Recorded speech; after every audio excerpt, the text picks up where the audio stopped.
ثلاثۃ لا یستخف بحقہن الا منافق، تین لوگ ایسے ہیں کہ جن کے حق کو منافق کے علاوہ کوئی ہلکا نہیں جانتا۔ وہ تو تین چیزیں تھی جو پیچھے ساری گزری، یہ تین لوگ ہیں کہ جن کے حق کو منافق کے علاوہ کوئی ہلکا نہیں جانتا۔ وہ کون کون سے؟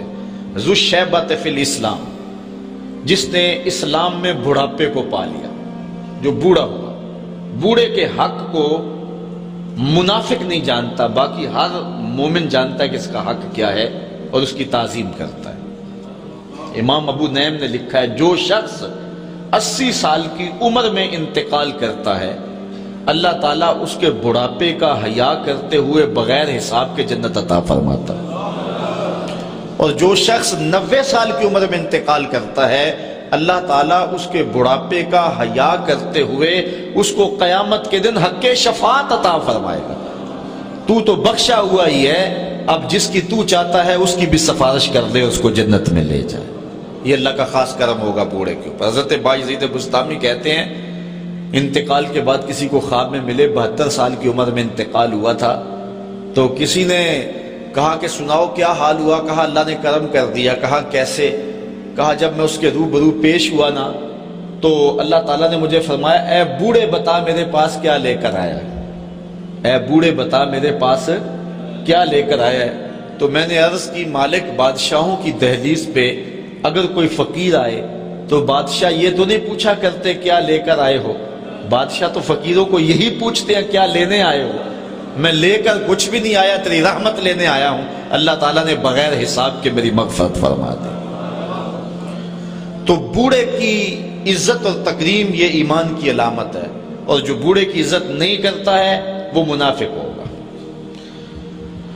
وذو العلم، اور دوسری بات علم والا شخص، عالم شخص اگر بھٹک بھی جائے نا تو پھر بھی اس کی قدر کرو اور اس کے لیے دعا کرو کہ اللہ اس کو ٹھیک کر دے۔ تو علم والے کی قدر بھی جو ہے وہ مومن کرتا ہے۔ منافق عالم کا گستاخ ہوتا ہے، یہ بات آپ کو بتاؤں، جو منافقانہ روش رکھتا ہوتا ہے اس کے سینے میں عالم کے لیے قدر نہیں ہوتی، اور عالم وہ بابرکت ہستی ہے کہ حضور علیہ السلام نے فرمایا کہ عالم کے لیے کائنات کی ہر شے حتی الحیتان فی البحر، یہاں تک کہ سمندر کے اندر جو مچھلیاں ہیں وہ بھی اس کی زندگی کی دعا مانگتی ہیں۔ یہ کتنی بڑی بات ہے، اور میں کہتا ہوں اس سے بڑی بات کیا ہوگی کہ حضور نے فرمایا العلماء ورثۃ الانبیاء، علماء نبیوں کے وارث ہیں۔ کتنی بڑی بات حضور نے فرمائی۔ سلطان محمود غزنوی اس حدیث پہ یقین نہیں رکھتا تھا، وہ کہتا تھا کہ شاید یہ علماء نے خود نہ حدیث گھڑی ہوئی ہو کہ یہ علماء نبیوں کے وارث، اتنا بڑا اعزاز۔ دوسرا شک اس کو اپنے باپ کے بارے میں تھا، سلطان سبکتگین ہے یا کوئی اور۔ تیسرا اس کو شک قیامت کے بارے میں رہتا تھا۔ یہ ابتدائی زندگی کے حالات ہیں۔ ایک دن بادشاہ نکلا، آگے خادم سونے کا شمع دان لیے چل رہا ہے، اس نے ایک طالب علم کو دیکھا کہ وہ مدرسے میں سبق یاد کرتا ہے، مدرسے کی لالٹین میں تیل نہیں ہے، بھولتا ہے تو کتاب اٹھا کے ایک ہندو بدیے کی دکان پہ جا کے وہاں جلتے ہوئے گیس کی روشنی میں کتاب دیکھتا ہے، پھر آ کے یاد کرتا ہے، بھولتا ہے تو پھر جاتا ہے۔ بادشاہ نے پہلی مرتبہ تڑپ دیکھی تھی، دل پسیجا، وہ سونے کا شمع دان طالب علم کو دے دیا۔ طالب علم راضی ہوا تو اللہ کے رسول بھی راضی ہو گئے۔ بادشاہ واپس آیا، سویا، مقدر جا کے آقا کی زیارت نصیب ہوئی۔ اب سنو حضور علیہ السلام نے کیا فرمایا۔ فرمایا اے سبکتگین کے بیٹے محمود، آج تو نے میرے ایک وارث کی قدر کی ہے، کل قیامت کے دن میں تیری شفاعت کروں گا۔ حضور نے ایک جملہ ارشاد فرمایا، 3 شک بھی دور کیے، جنت کی بشارت بھی عطا فرمائی۔ تو یہ علماء کے لیے یہ کافی ہے کہ وہ حضور علیہ السلام کی جان نشینی کا اعزاز رکھتے ہیں۔ حضرت مولا کائنات سید علی المرتضیٰ رضی اللہ تعالیٰ عنہ فرماتے ہیں کہ ہم جبار کی تقسیم پہ راضی ہیں، اس نے ہمیں علم دیا اور جاہلوں کو مال دیا۔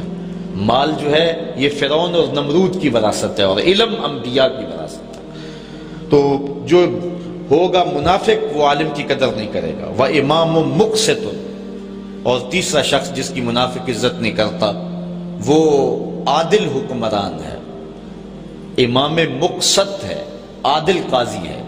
تو عادل قاضی کو علماء نے لکھا ہے الانحناء للسلطان اور لغیرہ مکروہ، کہ بادشاہ کے سامنے یا کسی اور کے سامنے جھکنا ممنوع ہے، اور ان کے ہاتھ چومنا بادشاہوں کے حکمرانوں کے یہ بھی ممنوع ہے۔